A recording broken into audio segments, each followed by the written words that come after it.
Today we shall discuss about what are the sources of Indian history. In this class we shall discuss about what are the sources of Indian history.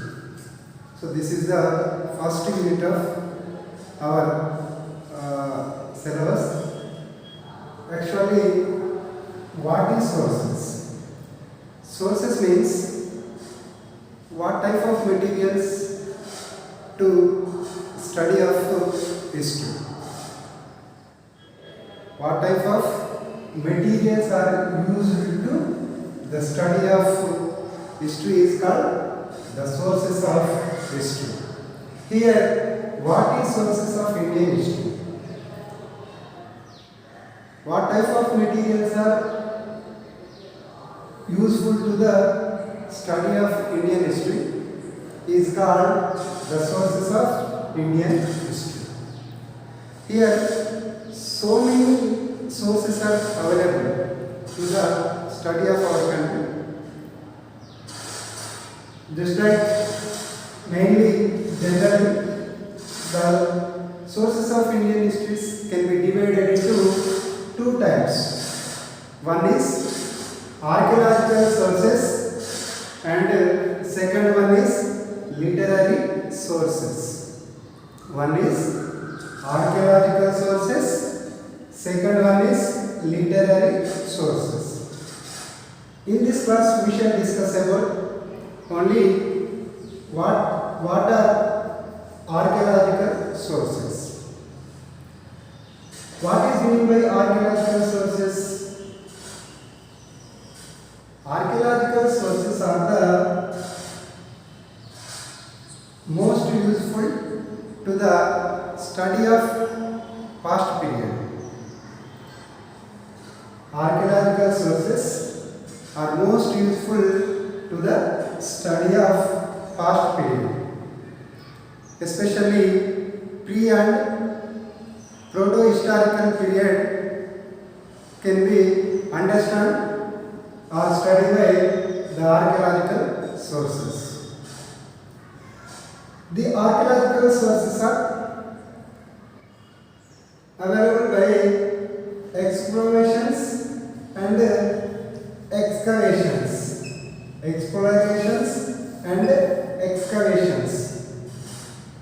The result of explorations and excavations, so many sources are available, that is called archaeological sources. The archaeological sources can be explored excavations by ASI. What is ASI? ASI means Archaeological Survey of India. Archaeological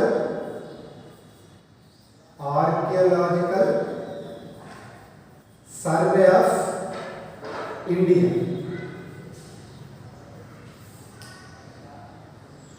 The Archaeological Survey of India can be established in the year of 1861. Which year? 1861 by Alexander Cunningham, who is established Archaeological Survey of India. Alexander Cunningham. Which year? 1861. He is the first Director General of Archaeological Survey of India. He came from English country or British country, and he, under his leadership, he excavated so many excavations and explorations in our country. As a result, so many archaeological sources are excavations by this institution. Example, Indus Valley excavations, Vedic period excavations, Mauryan's period inscriptions and coins, and also monuments. These type of sources most useful to the study of Indian history. Archaeological Survey of India is most responsible to the archaeological sources in our country, especially ancient culture and ancient traditions and customs is known by Archaeological Survey of India. So, archaeological sources can be divided into three categories. Once again, archaeological sources can be divided into three types. One is material remains, monuments, sculpture and painting. These type of sources included in archaeological sources. What is the material remains? Material remains is found in example like skeletons and tombs, ruins of buildings and pottery and weapons, tools. Skeletons, it means Manava Murtadeha, skeletons. Tombs, tombs means Samadhi. Ruins of buildings, Shidilavasthalo cherina kattadalu. Pottery, weapons, what type of ancient people used tools in their daily life is called weapons. So weapons are also most useful to the study of ancient Indian history. And what is monuments? Monuments are found in temples, stupas, forts and monasteries and palaces. These monuments can be found in various type of religious buildings and holy places. In our country, from the ancient period, so many religions are existence in our country. For example, from the ancient period, Hindu religion are the most popular religion followed by the people. Nowadays also, 80% of the people should be followed Hindu culture and Hindu traditions in our country. So, temples are the holy places of their culture and stupas. Stupas are the most holy places to the Buddhist religion. Who established Buddhism? Gautam Buddha was founded Buddhism. So, stupas are the most holy places of Buddhist monasteries. Like forts.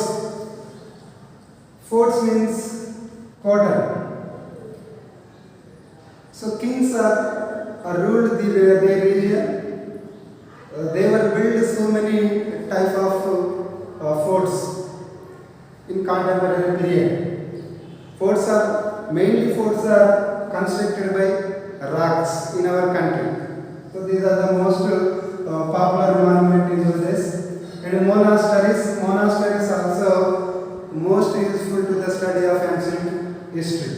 And palaces means shelter of kings and their family.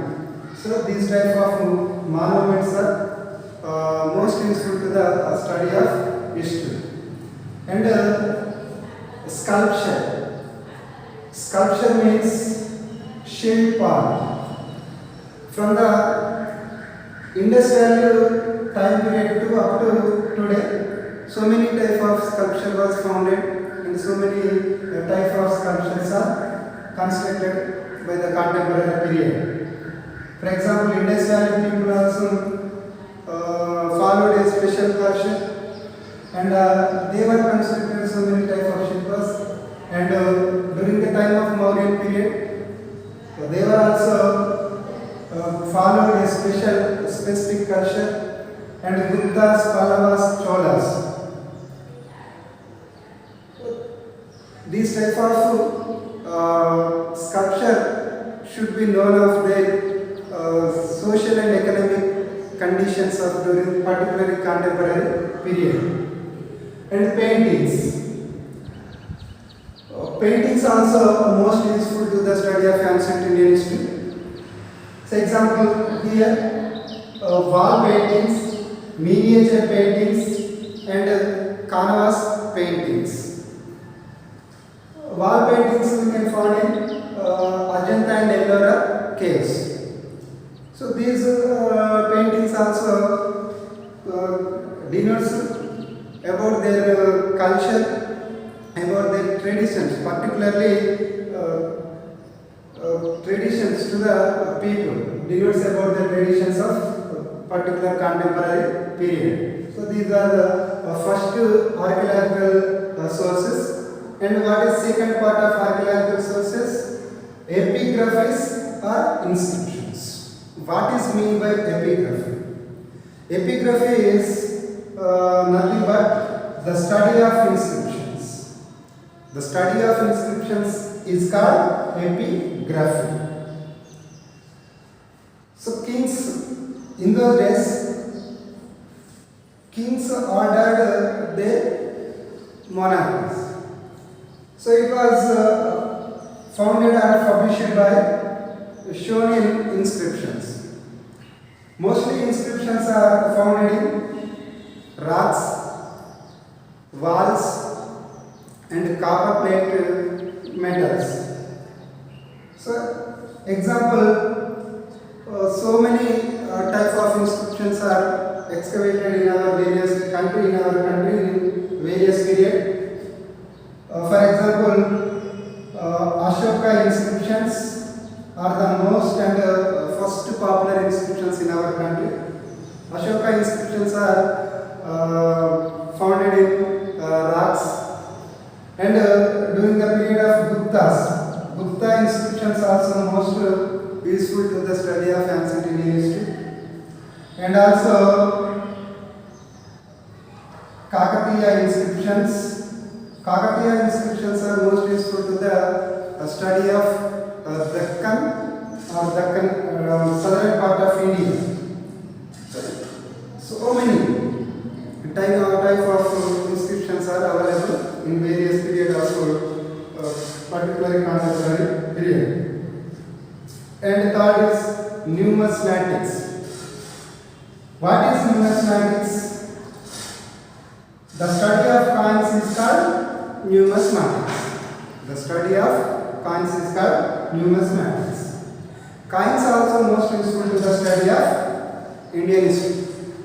Why? Because so many rulers are issued so many types of coins. These coins are